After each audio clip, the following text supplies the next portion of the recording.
From the CyberHub bunker and studio, you're tuning in to the CyberHub Podcast. And now for your host and CISO, James Azar. Well, good morning, folks. Welcome to another CyberHub Podcast. It's Tuesday, November 14th, 2023.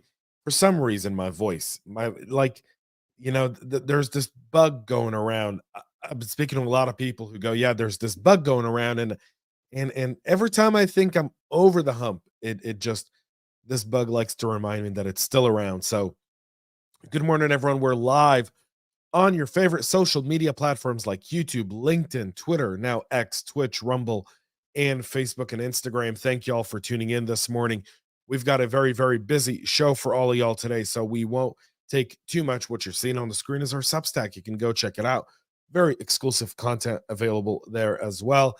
And when you subscribe there, you get our espresso travel mug, which is absolutely awesome. So now join me for a coffee cup. Cheers, y'all. If you ever wonder what good espresso looks like, I've said this before on the show, but if we've got a lot of first-time listeners and viewers recently. See that foam? That's what if you get an espresso and it's nothing but black, it's got no foam, it's not an espresso. It's just coffee. It's what it is. It's just coffee. There's nothing wrong with coffee, but I'm an espresso guy. So just saying, there's that. Let's kick off with some really disturbing news out of Denmark, where in May of this year, 22 different energy organizations were compromised in a coordinated attack against the company, according to a nonprofit cybersecurity Center for Critical Sectors. SectorCert reveals Denmark is constantly under attack, but it is unusual that we see so many concurrent successful attacks against the critical infrastructures. The attackers knew in advance who they were going to target and got it right every time, according to the report.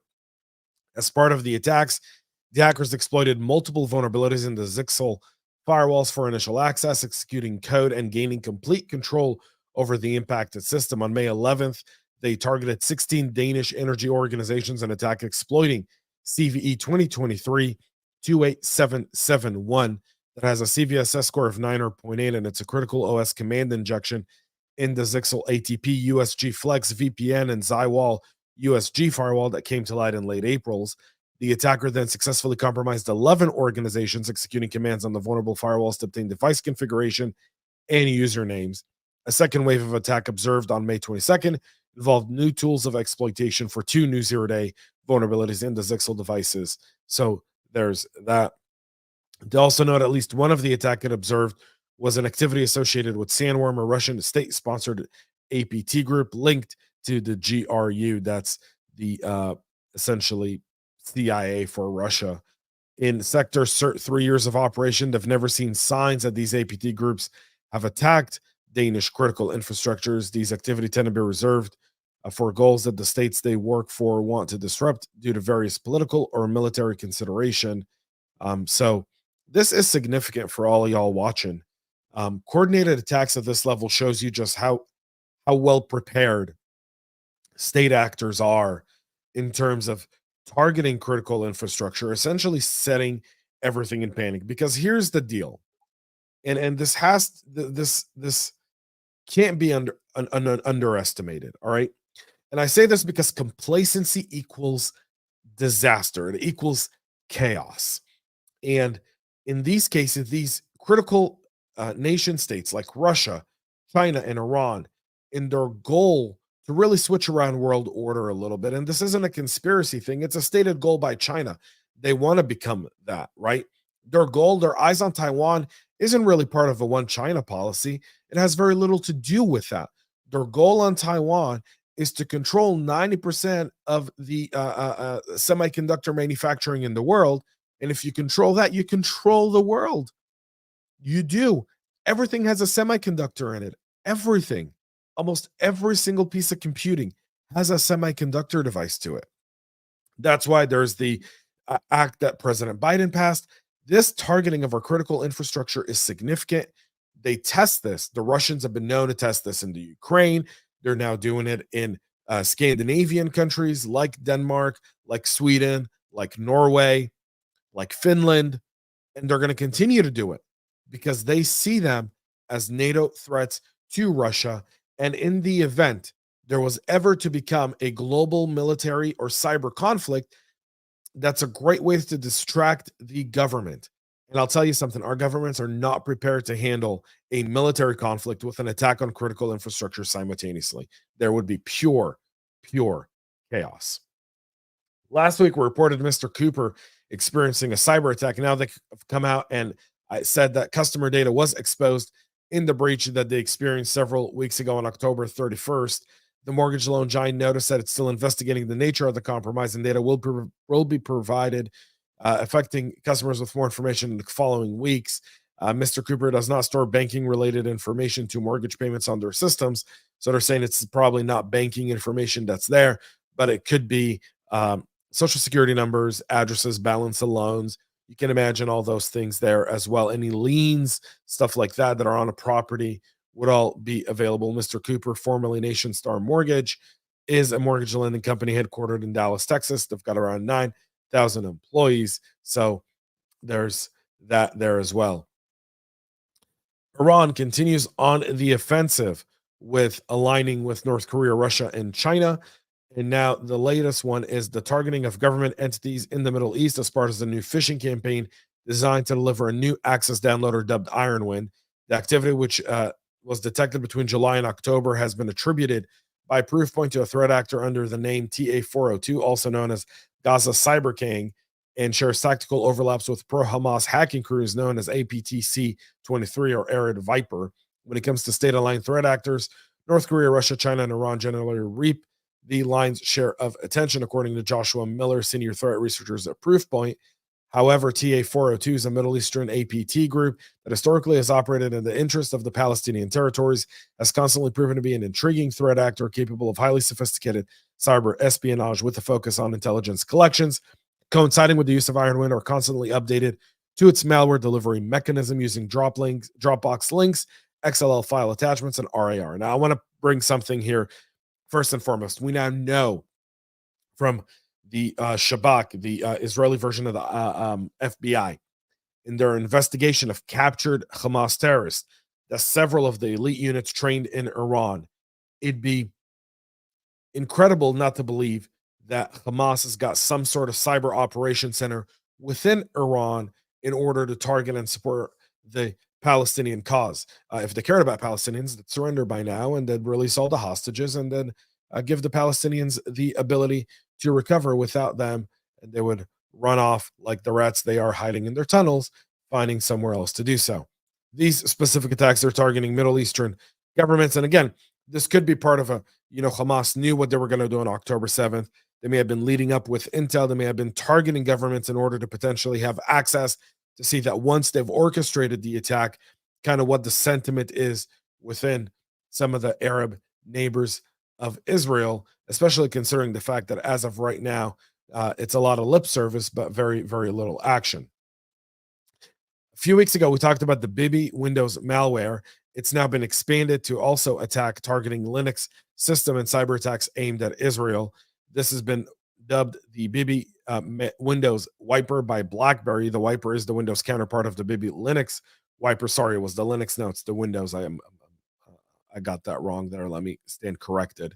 So it was originally Linux. It's now Windows. Linux was discovered by Security Joes, and now BlackBerry is discovering the Windows version of the BiBi-Windows malware. The Windows variant confirms that the threat actors who created the wiper are continuing to build out the malware and indicate an expansion of the attack to target end user machines and application servers.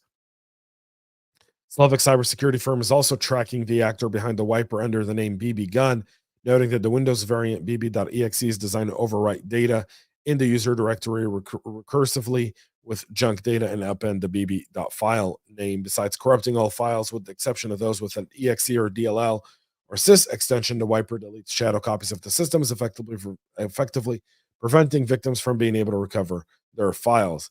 It's not immediately known if this has been deployed in public yet, but nonetheless, we're continuing to see how wiper malware that was being used exclusively by Russia targeting the Ukraine has now made its hands to pro-Iranian groups as well. And it'd be no surprise Russia's supplying Ukraine with drones and ammunition in their war against the Ukraine. So why wouldn't there be a two-way favor there when it comes to cybersecurity tools? And I've been saying this since the beginning of the war there in February of last year. This is going to be significant because as those cyber tools are more and more used in the battlefield, they become more and more available to gangs and to cyber criminals, and they'll end up being turned against us. CISA, for their end, are warning of an actively exploited Juniper pre-authorization RCE exploit chain. CISA is warning federal agencies today to secure their Juniper devices on their networks by Friday against 4 vulnerabilities now used in a remote code execution attack as part of a pre-authorization exploit chain. The alert comes 1 week after Juniper updated its advisory to notify customers of the flaw found in Juniper's JWeb interface track to CV 2023-36844, 36845, 36846, and 36847s have been successfully exploited in the wild. The CERT is now aware of successful exploitation. Customers are urged to immediately patch these devices. So if you are using them, you'll see them. A big chunk of these devices are still available in Asia, with around 6,290 in the continent of Asia, 1,800 in North America, 1,500 in Europe, 426 in South America, 183 in Africa, and 139 in Oceania. Oceania is Australia and New Zealand. This has also been added to the KEV list. So they've got that to contend with as well. Make sure you get those patched. Tom Forbes, a GitGuardian security researcher, uncovered close to 4,000 unique secrets inside nearly 3,000 PyPI packages, and he says that more than 760 of these secrets were found to be valid. Overall, the researchers identified 151 individual types of secrets, including AWS, Azure AD, GitHub, Dropbox, Auth0 keys, credentials from MongoDB, MySQL, and PostgreSQL, and SSH, Coinbase, and Twilio master credentials. Valid credentials pose a critical and immediate threat to organizations.